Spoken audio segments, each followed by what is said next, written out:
Un enfant a été enlevé. Ceci est une alerte enlèvement du ministère de la Justice. Le plan alerte enlèvement a été déclenché pour la première fois en France. Une infime goutte de sang de Maëlys, une preuve ADN imparable. La semaine qui s'ouvre sera marquée de main au plan judiciaire par la reprise du procès.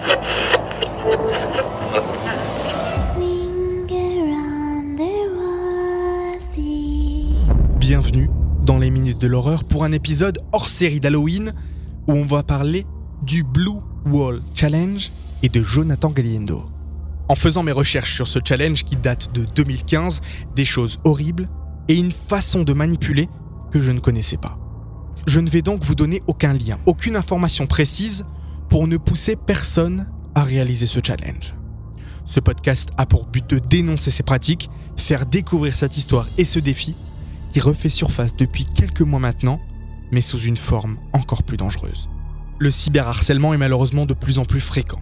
Mais là, on ne va pas seulement parler d'harcèlement, mais bien de manipulation. Une personne, souvent jeune, sans repère, qui souffre déjà de dépression ou d'une maladie mentale, est une cible facile pour les bourreaux du Blue Wall Challenge.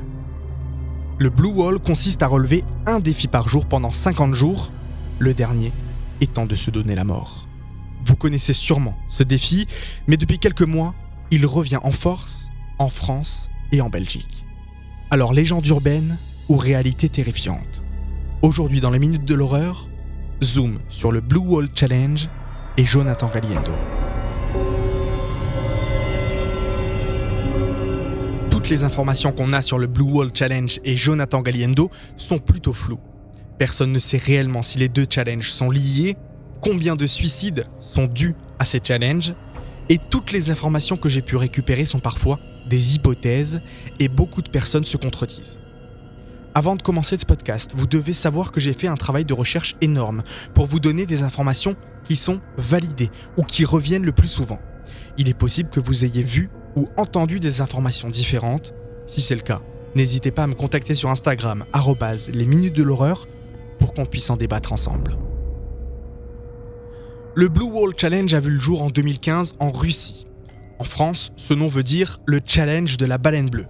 Ça viendrait du fait que la baleine ait la capacité de se suicider en s'échouant volontairement sur une plage. Déjà rien que dans le nom, on comprend le principe de ce défi. Le but est donc simple, et pour y participer, c'est bizarrement tout aussi simple. Il a commencé sur un réseau social russe où il suffisait de poster une phrase bien précise pour qu'un tuteur, un maître du jeu, vous contacte. À partir de là, vous deviez d'abord prouver votre capacité à faire partie du jeu. Et pour cela, il fallait passer plusieurs tests. Il cherchait principalement des jeunes qui étaient psychologiquement faibles et qui seraient facilement manipulables. À la fin, si votre profil leur convenait, vous deviez faire un entretien via Skype, comme pour un entretien d'embauche. Une fois la candidature validée, le compte à rebours était enclenché, et dans 50 jours, la personne devra se suicider en se jetant dans le vide, sous un train ou en se pendant. Pendant ces 50 jours, les victimes doivent réaliser un défi par jour. Au départ, ils sont plutôt simples et anodins. Il faut par exemple se lever en pleine nuit afin d'écouter des musiques déprimantes, écrire « Wall » sur une feuille, et au fur et à mesure, le piège se referme sur eux. Ils doivent se mutiler, se couper les lèvres, s'isoler, monter sur un toit et se rapprocher le plus possible du vide, jusqu'au dernier défi, où il faudra se jeter sous un train ou se défenestrer. Les maîtres du jeu, comme je le disais, vont souvent recruter des jeunes, étant donné qu'ils sont facilement influençables. Ils sont en train de construire leur identité. Ils cherchent une forme de validation et d'appartenance à un groupe. Le Blue Wall Challenge leur apporte une sorte d'objectif. Ils se sentent chanceux d'avoir été choisis et d'avoir l'attention du maître du jeu. Progressivement, on conditionne mentalement ces adolescents à vouloir se donner la mort. La plupart des jeunes ne se laisseraient pas entraîner dans ces challenges, mais les jeunes qui s'inscrivent sont fragilisés psychologiquement. Ils sont souvent seuls, harcelés, malheureux. Et les maîtres du jeu, qui fait office de guide spirituel, un peu comme dans une secte, influencent l'adolescent. Ils intensifient la pression, comme dans une cocotte minute, jusqu'à l'explosion c'est-à-dire les suicides. Vous parliez, Justine Atlan, d'un phénomène d'emprise. On peut parler de manipulation mentale sur ces populations déjà fragilisées? Absolument, ça s'appelle exactement de la manipulation mentale. Ça ressemble d'ailleurs à ce que font les pédophiles sur Internet, les prédateurs sexuels, à ce que font encore une fois les sectes, à ce que fait l'endoctrinement djihadiste aussi radical. C'est exactement du même principe. On isole une victime qu'on se connaît déjà fragile.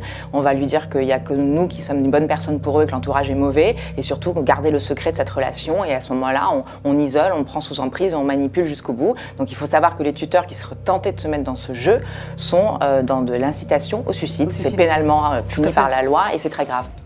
La Novaya Gazeta est le premier média à avoir enquêté sur ce phénomène. L'origine remonterait donc à novembre 2015 sur un réseau social russe dans une communauté baptisée F57 où se partageaient des images de mutilation et publiait la photo d'une adolescente qui se faisait appeler Rina.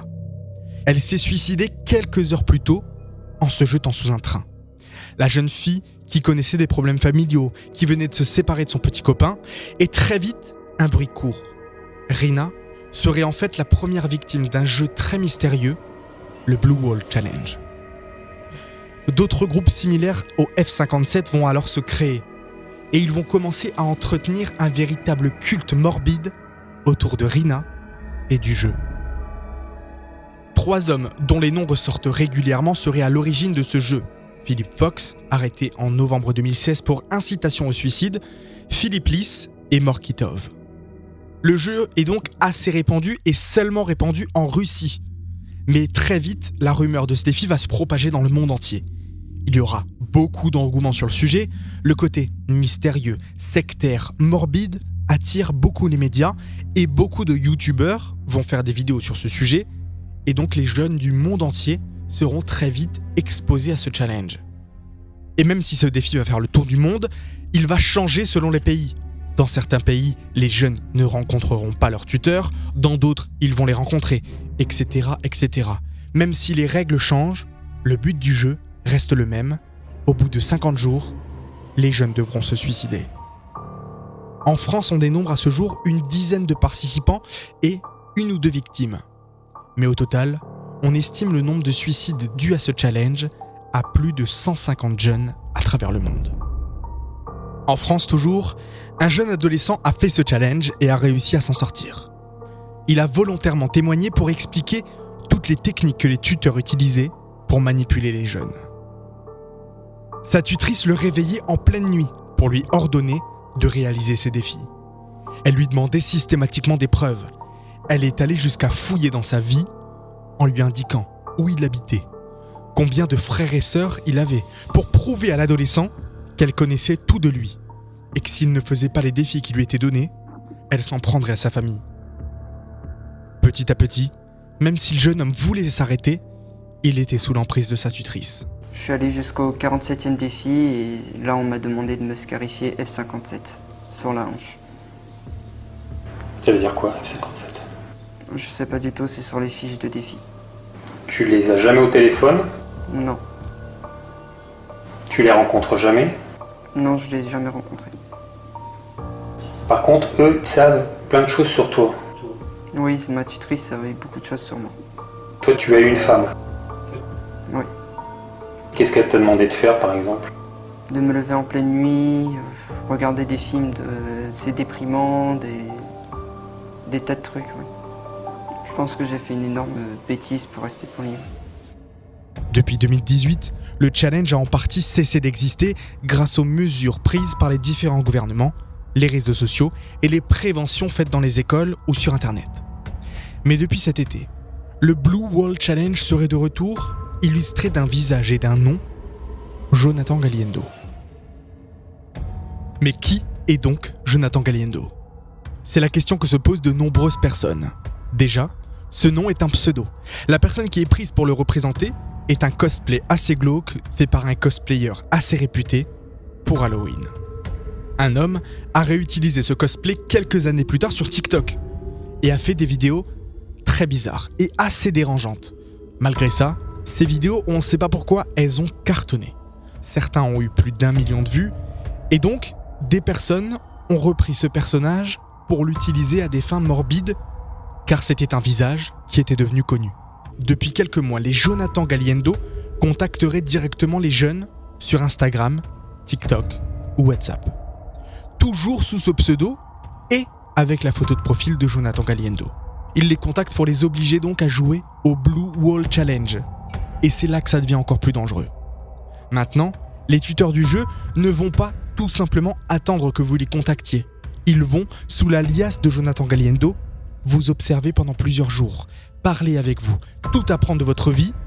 Et si vous êtes jeune, influençable ou avec des tendances dépressives, ils vont vous obliger à relever les 50 défis du Blue Wall Challenge. Comment font-ils ?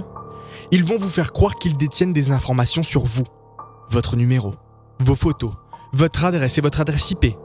Ils vont donc vous menacer. Si vous ne faites pas exactement ce qu'ils disent, ils vont dévoiler vos photos personnelles, vos informations, ou encore pire, ils s'en prendront à vous ou à votre famille. Les victimes se sentent donc prises au piège et acceptent de participer au Blue Wall Challenge. Malheureusement, beaucoup de personnes se font avoir. En vérité, et la plupart du temps, les informations que les tuteurs connaissent de vous, ils les apprennent sur vos réseaux sociaux. Le nom de vos sœurs, de vos frères, de vos parents, votre ville et même votre numéro. Si vous refusez de jouer avec eux, il ne se passera sûrement rien. Mais quand on est jeune, naïf, on peut facilement se faire manipuler. Puis encore une fois, le but ultime, il est clairement exprimé, c'est de se suicider. Oui. Donc si tu es d'accord pour faire le défi 1, ça veut dire que tu es d'accord pour le faire le défi 50. Et effectivement, ce qui se place dans le Blue Whale, c'est que manifestement, il y aurait des parrains ou des tuteurs qui, quand un adolescent veut interrompre ces 50 défis en milieu, alors il est menacé.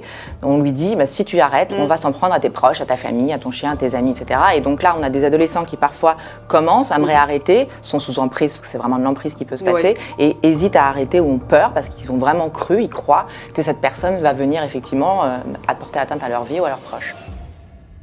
Il y a moins de quelques semaines, un jeune Italien s'est suicidé en sautant du 11e étage en pleine nuit, après avoir passé des jours à parler avec Jonathan Galiendo. Il a laissé une lettre de suicide à sa famille en leur disant qu'il les aimait, mais qu'il devait rejoindre l'homme capuché en noir, a.k.a. Jonathan Galiendo. Suite à cette tragédie, les réseaux sociaux ont pris des mesures drastiques. Chaque compte utilisant la photo de profil de Jonathan Galiendo est sur le champ suspendu.